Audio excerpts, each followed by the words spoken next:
Tonight, we start with a contradiction. The Windward Plains do not look like a place that should support something as flamboyant as a Quematrice. At first glance, the plains are honest country, open savanna rolling toward desert, a place where the grass grows coarse and seasonal, where shrubs are thorned and miserly, where the wind never stops worrying the surface of the land. Thunderheads build fast on the horizon. Sand tides arrive like a moving wall. The air itself can become grit. Out here, everything that lives is either built to endure scarcity or built to exploit the brief windows when the plains are generous. And yet, the Quematrice is both. It is a creature shaped for hard times. And it is a creature that looks, frankly, like it arrived dressed for ceremony. From a distance, the silhouette is unmistakable. A forward-leaning biped, long hind limbs built like spring-loaded pillars, a torso angled for momentum rather than vertical display. The skull narrows at the snout, then widens toward the base, where a thickened crest of bone supports a high brow ridge, hidden beneath a fiery red plume of feathers. That crest is not decoration. It is layered in dense bone, ridged along the outer edge from repeated abrasion and impact. Older individuals carry scarring across the head, marks that look like territorial collisions or misjudged charges against stone. With the Quematrice, the echo is paltry, but the reality is something closer to an incendiary hyena on two legs, a scavenger by profession, a bully by temperament, an opportunist with enough strength to ruin your day, even when it is not particularly interested in killing you. It is also not the top of the Windward Plains. It does not rule the region like a storm does. It does not empty valleys by arriving. It lives in the pressure beneath bigger teeth. And that single fact explains almost everything about it. In a land where meals are sporadic and competition is violent, Quematrice is not simply trying to eat. It is trying to arrive first. It is trying to intimidate whatever is already feeding. It is trying to take permission by force, then leave before the real owners show up. In other words, it is a scavenger, and scavenging is a hard life. Carrion is not a guaranteed resource.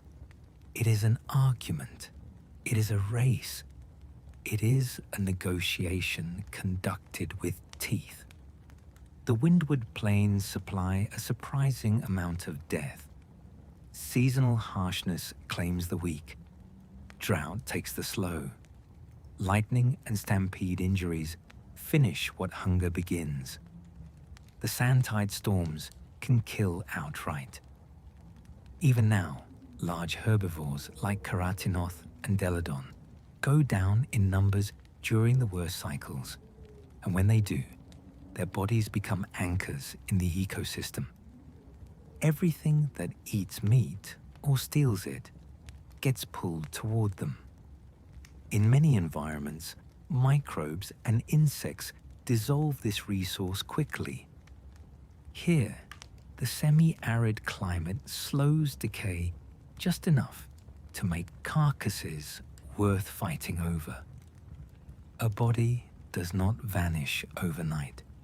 It becomes a landmark, a smell that travels, a point that changes routes, a reason for the sky to fill with circling shapes.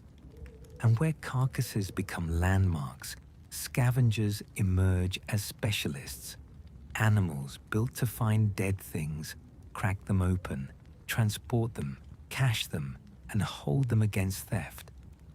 Quematrice is one of those specialists. The most revealing part of its anatomy is not the horn or the tail, it is the jaw. The skull is heavy. The jaw hinge is deep. The musculature around the cheek and neck is dense in a way that makes the head look almost mammalian. When it feeds, it does not delicately pick at flesh like a vulture. It bites and anchors. The mandible carries prominent tusk-like teeth that function less like daggers and more like meat hooks. They dig into hide and tendons so the creature can pull, twist, and haul. This is not elegance, it is leverage. And the Quematrice does haul. If you find a Quematrice den, you do not find a neat nest or tidy burrow. You find a pantry, bones stacked and scattered, some stripped clean, some still carrying dried tendon, some cracked open to expose marrow fat. A comforting mistake is to call those bones leftovers. Bones are a resource. They last. They transport better than wet flesh. They store minerals and calories behind a hard shell. In lean times, a scavenger can still crunch and scrape value out of them. A den full of bones is not just evidence of feeding. It is evidence of planning, a reserve against hunger, and it explains the body. Quematrice is not built sleek. It is built durable. It is built chunky through the torso and legs because it needs the strength to move weight, the stamina to travel between opportunities, and the toughness to endure harassment from the monsters that outrank it. Now look at the skin. The scales across its body vary subtly by region. Along the flanks and dorsal ridge, they are plate-like and overlapping, darkened with mineral deposits from repeated exposure to smoke and ash. Along the underside of the tail and lower abdomen, they are smaller and more flexible, allowing extreme torsion during tight turns and ignition sweeps. The coloration often ranges from deep charcoal to muted ember red near the tail base, a gradient that looks less like pure pigment and more like a life lived near heat. Juveniles appear lighter. Their scales lack the dark burnished patina of seasoned adults. They look like they have not yet spent years writing themselves into ash and stone. If the head tells you what the creature wants to be, the tail tells you what it can do. Because if the crest is the flag, the tail is the weapon that makes the flag credible. Quematrice fire is often misunderstood. People hear fire and think predator. Think of a clean flame used to kill. But in Quematrice, the flame reads more like intimidation and area control, a way to turn an approach into a threat display with real consequences. It secretes a thick oil-like substance along the tail, not a thin spray, a smear, a residue, a chemical mark that can persist. And along the tail are pleats of heavily cornified tissue, dead or near-dead layers that can tolerate scorching far better than living skin. When the tail sweeps low across dry grass or dusty ground, that oil smears into a line. When the creature snaps the tail back, the pleats compress and rub. Friction builds heat in a small, localized place. The oil releases flammable vapors. and ignition occurs just behind the tail's arc, in air that is moving fast enough to keep the flame from sitting on the body. It is not a neat breath. It is a flare, a sudden wallop of heat that says, very clearly, do you want to keep standing where you are? Why would a scavenger evolve flame at all? Because scavengers are constantly walking into other animals' fights. Imagine an ancestral Quematrice approaching a carcass already occupied by a small pack of carnivores. If it charges, it risks injury. If it hangs back, it loses the meal. But if it can perform a display that is noisy, bright, and frightening, it can displace rivals without committing to contact. Tail lashing as a bluff becomes useful. In a land as dry and volatile as the windward plains, bluffs that produce heat become more effective. The individuals whose tail secretions were more flammable eat more. They survive more. Over time, the accident becomes adaptation. The tail oil likely has a second function as well. Scent marking. Territory in open country is not a fence. It is a pattern, routes, corridors, dens, repeated circuits that a creature refreshes by moving through them. Quematrice lays an oily narrative across its range. A chemical statement. I was here. I passed through. This corridor is occupied. Fire is what happens when that statement is challenged. It is the escalation, not the baseline. And if you have ever watched how wind behaves across open grass, you can see why this matters. Smell is not stable in the plains. It stretches, it breaks, it snaps sideways when the gusts shift. A creature that relies on scent has to behave like scent is unreliable. So it multiplies signals, oil that stays, heat that forces distance, a flag on the head that communicates across sightlines, a body that can turn a small advantage into a meal carried home. Now, the head ornamentation. It is tempting to treat the plume and crest as vanity because it reads like theatre. But in a year-round competition for resources, theatre is not frivolous. It is a way to avoid expensive injury. Ornaments can function as signals in combat and territorial defense. They say health. They say confidence. They say, I am willing to escalate. They also become targets. In many species, ritualized fights aim for display tissue because it can be damaged without crippling legs or opening the belly. A damaged crest is a loss of status. A torn wattle is a visible defeat. An intact ornament becomes a badge, not of beauty, but of survival. This is why the decoy idea feels weak if taken literally.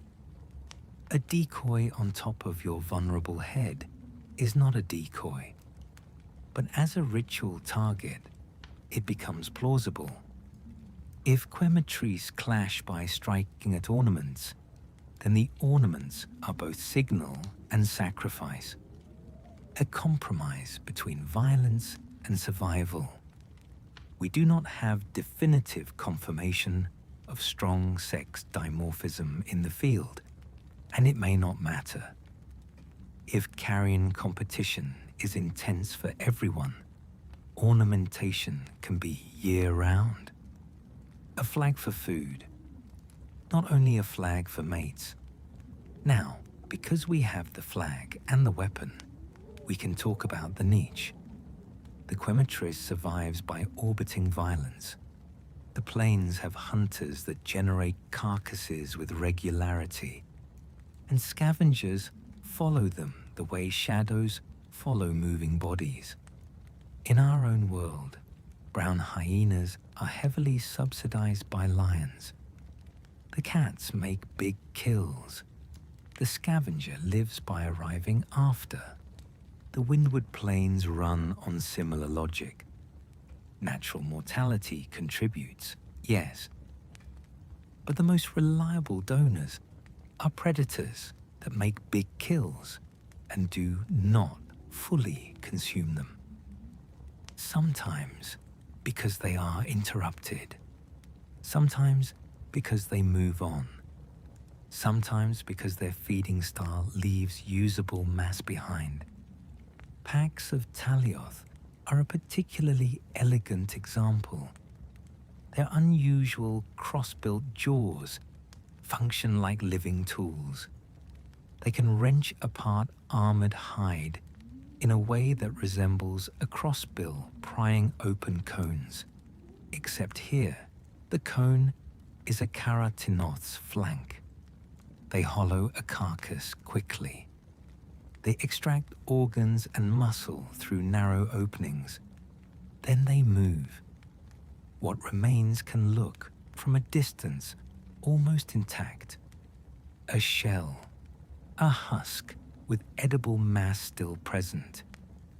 For the Quematrice, that is a gift. It does not need to be a skilled hunter if other specialists effectively open the resource. It does not need long chases. It needs timing. It needs intimidation. It needs the ability to take and leave. That is kleptoparasitism in its purest form. And the Quematrice is built to practice it. It will trail smaller carnivores if it sees them hunting, not necessarily to attack them, but to be present when the kill happens. It may rush in early, using bulk and display to push smaller predators away. It may arrive later, when the pack has eaten its fill. It may simply locate the carcass by scent and take what remains. A scavenger does not need one perfect strategy. It needs a set of strategies that work often enough. Now, consider what the plains do to smell and time. A fresh carcass is more than food. It is water. Wet flesh holds moisture. Organs hold moisture. In semi-arid environments, that matters. It is one more reason scavengers race, not just for calories, for hydration. This is also why you will often see a scavenger approach a carcass with a careful circuit. It is not fear, it is assessment. Because at a carcass, the danger is not only in front of you, it is on the ridge, it is under the wind, it is in the sky.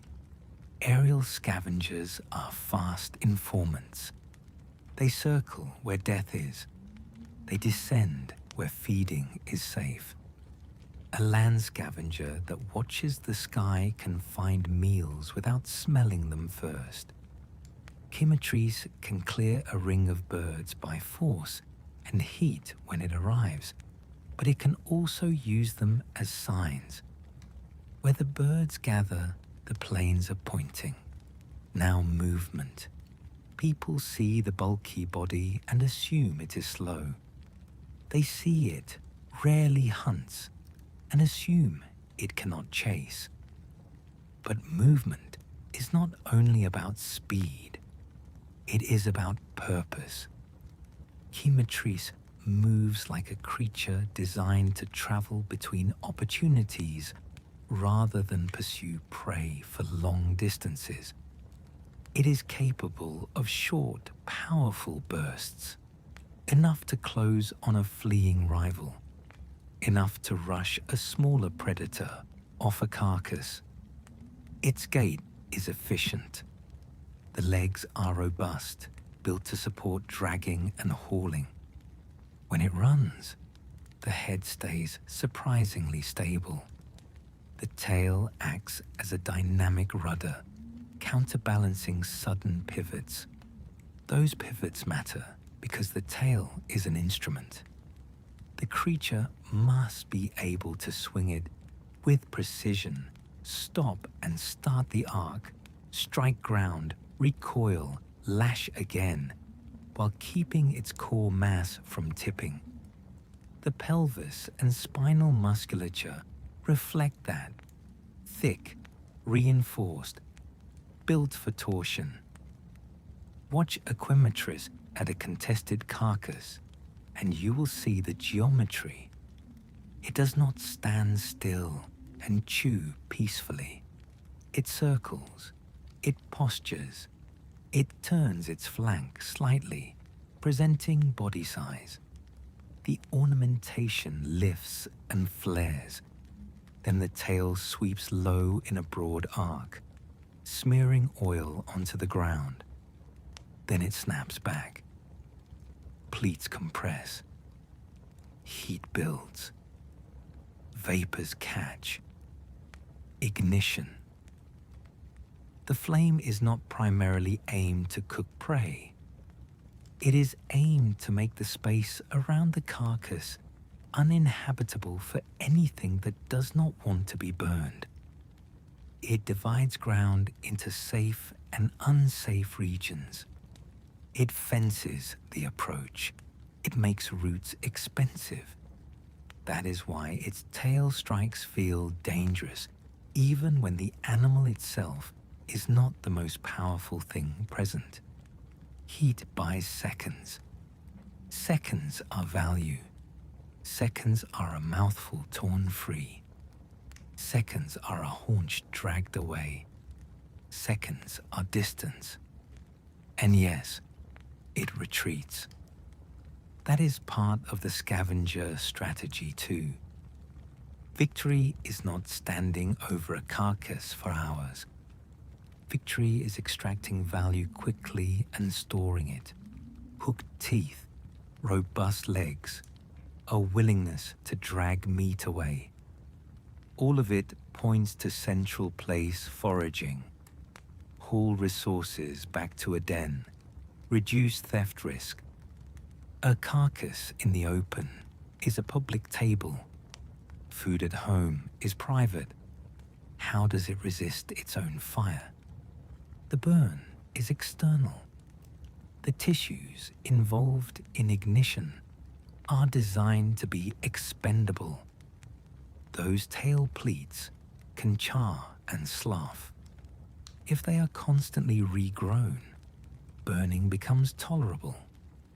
Beneath them, living tissues can be insulated by thick scale layers and subdermal compartments that absorb brief heat spikes. The oil does not need to ignite as a liquid on the skin. It can release vapors into the air behind the tail during rapid motion, igniting at a short distance from the body.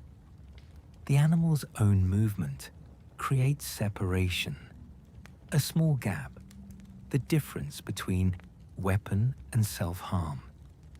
There are likely respiratory adaptations too. Smoke is part of its life.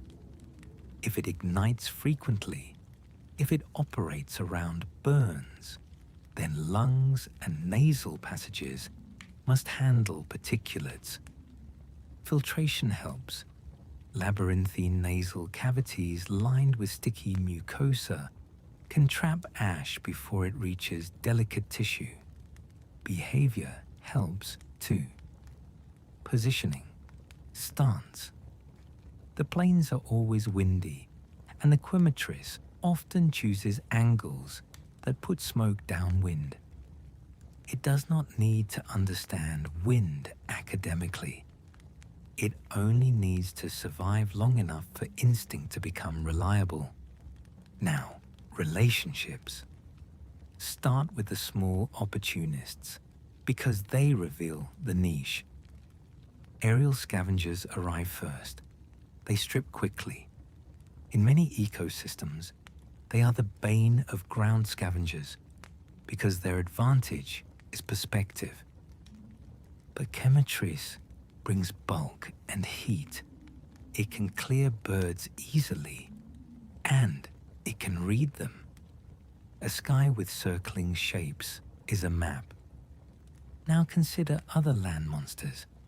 Chupacabra is a useful contrast. Curious, aggressive in bursts, built for direct hits, not area denial. When the two interact, the dynamic often becomes intimidation versus harassment. Chupacabra may try to steal scraps to exploit distraction. Quematrice responds with the language it speaks best: display, bulk, heat. A flare across open ground is not a precise strike. It is a statement. The cost of staying will exceed the value of the scrap. Most small bullies retreat when the threat becomes environmental rather than personal. With Talioth, the relationship is economic. They open carcasses, they move. Quematrice trails, steals, displaces when it can. Not every interaction needs to be a dramatic battle. Sometimes the pack eats, then leaves. Sometimes the scavenger benefits simply by arriving late. The important point is that Talioth are not built to hold ground against a heavier brute with fire. They are built to cut and flee. Quematrice punishes that by making the ground itself unpleasant. Against Doshiguma, the equation changes. A single Doshiguma rivals it in mass. A pack multiplies that danger with cohesion. They do not scatter at flame the way smaller opportunists do. They fan outward. They deny corridors. They absorb heat at the front while pressing from flanks. In encounters like that, Quematrice stops performing dominance. It shifts to survival. Snatch what it can. Cast a final burst of fire as obstruction. Retreat before persistence turns bluster into fatal overconfidence. This is where territoriality becomes nuanced. Territory is not ownership in the plains. It is leasing, held only as long as you can defend it. Quematrice can mark ranges with oil. It can refresh routes. It can posture and fight rivals of its own kind. But it cannot prevent larger monsters from walking through and taking what they want. So its territoriality likely focuses on what it can control. Den sites, travel corridors, repeated scavenging circuits. The plains encourage this. Open grasslands produce funnels, ridges, dry riverbeds, clusters of rock, edges of storm-carved basins. Herds move through these. Predators ambush near them.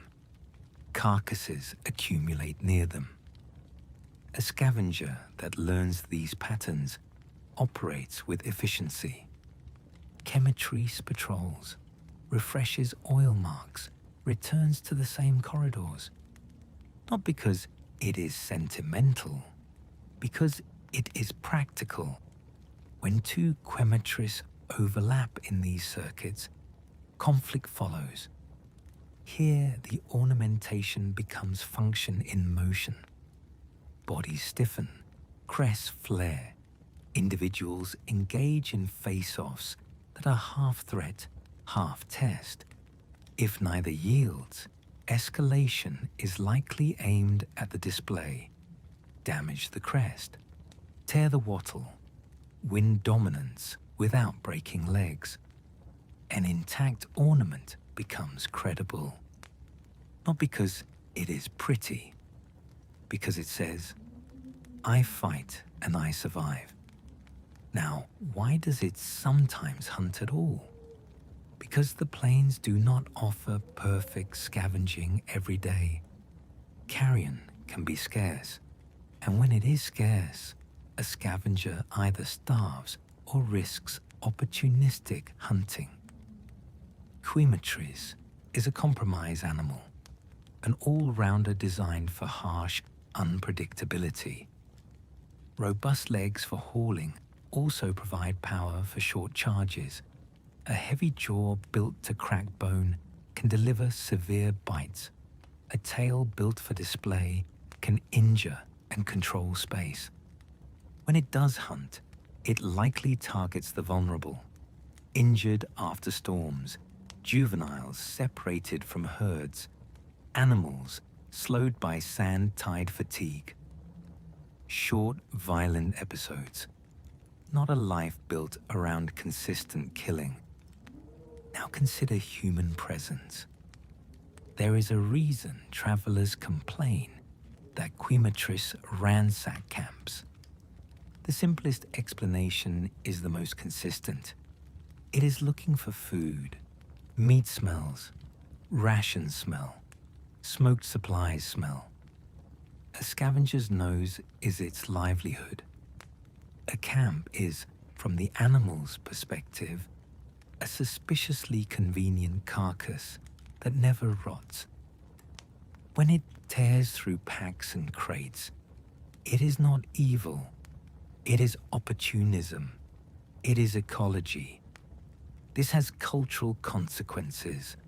Settlements like Kunafa, famously lighter on meat and heavier on dairy, may be less chemically inviting than a hunter's camp with raw supplies.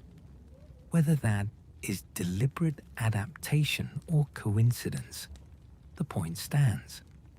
A large scavenger can shape human behavior without ever meaning to, and its relationship with fire shapes the plains in subtler ways too. Fires flush insects, reveal bones, expose minerals. Burned grass creates brief booms of accessible prey for insectivores and seasonal migrants. In our world, birds follow controlled burns, picking off displaced invertebrates. In the windward plains, Quematrice spark burns can create the same ripple. It does not do this intentionally. The ecosystem responds anyway. That is the mark of an influential species, not necessarily the strongest, but the one whose routine behaviors create repeated changes in the environment. Its impact is measurable less in spectacle and more in substrate. Tail dragging, oil marking, abrasion against stone and vegetation, repeated daily across fixed routes. Over time, those small acts accumulate into a map other organisms can detect. Before any ignition occurs, the plains are already structured by these low-intensity signals. Fire is the expensive part. It draws attention. It risks escalation. It is used when needed. A punctuation mark, not the whole sentence. And now, the hours between violence.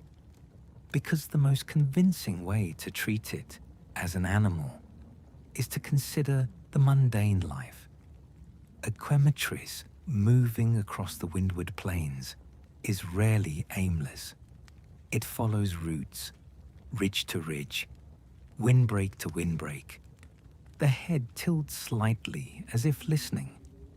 The posture makes it look perpetually suspicious. The tail hangs low, brushing occasionally, leaving faint traces. In the early morning, when the ground still holds cool and the wind is gentler, It can travel far without overheating. Midday changes the rhythm. Heat shimmers distort distance, scent trails break, and the animal becomes more conservative. It uses shade where it can. It pauses longer. It scans more. Not because it is thoughtful in a human way, because the cost of mistakes rises with the temperature.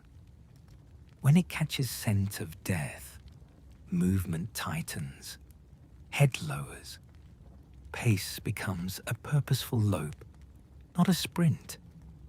Energy conserved until the resource is confirmed. Approaching a carcass, it does not rush in blindly. It circles, reads wind, reads sky. It looks for the shapes that mean danger, silhouettes on ridges, disturbed grass, the sudden quiet that suggests a predator is already there. If the carcass is unoccupied, the feeding becomes almost efficient. Bite, anchor, tear, then decide. Eat now. Drag away. Cache. If small carnivores are present, the theater begins. If something larger is present, confidence becomes conditional. It may test the edges. It may wait for an opening. It may abandon entirely. A bully still knows when it is outmatched. Socially, the species likely oscillates between hostility and tolerance depending on abundance. After storms, when carrion is more plentiful, individuals may feed at distance rather than fight. When carrion is scarce, oil marks refresh more aggressively, conflicts spike, and ritualized displays become more common. Pairs or temporary partnerships are plausible. In harsh environments, cooperation can improve foraging and defense, especially when caching is involved. But even if partnerships exist, they are not gentle. They are practical. By the time you have watched a Quematrice for long enough, the initial absurdity of its silhouette fades. The ornate head is not a joke. It is a signal system built for a competitive scavenger. The bulky build is not clumsiness. It is the strength required to haul and cache. The firetail is not a predator's killing tool. It is intimidation, boundary enforcement, and a way to turn contested ground into private ground for just long enough to steal what matters. In the windward plains, success is often measured in seconds. Seconds to tear off a mouthful. Seconds to drag a haunch away. Seconds to decide whether a shadow on the ridge is a harmless bird or a death sentence with teeth. Quematrice survives because it has learned how to buy those seconds. With bluster, with ornaments, with oil, with fire. And if you want a final image that captures it as it truly is, do not picture it roaring at a hunter in a clean arena. Picture it at twilight. Wind bending the grass, smoke thinning after a flare that did not become a wildfire. The head ornamentation swaying as it moves. Wattles scarred but intact. A limp from some old territorial dispute. And in its jaws, not a triumphant kill, but a stolen portion. A slab of meat dragged toward a den full of broken bones.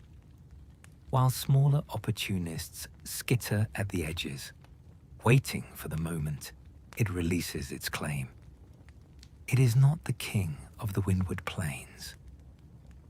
It is something arguably more representative of the plains themselves, a survivor living off what the land and its monsters leave behind, bold enough to pretend it owns the world even when it knows it does not.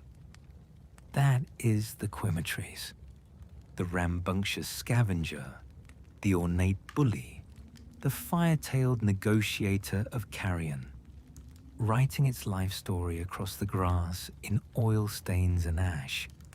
Good night, hunter.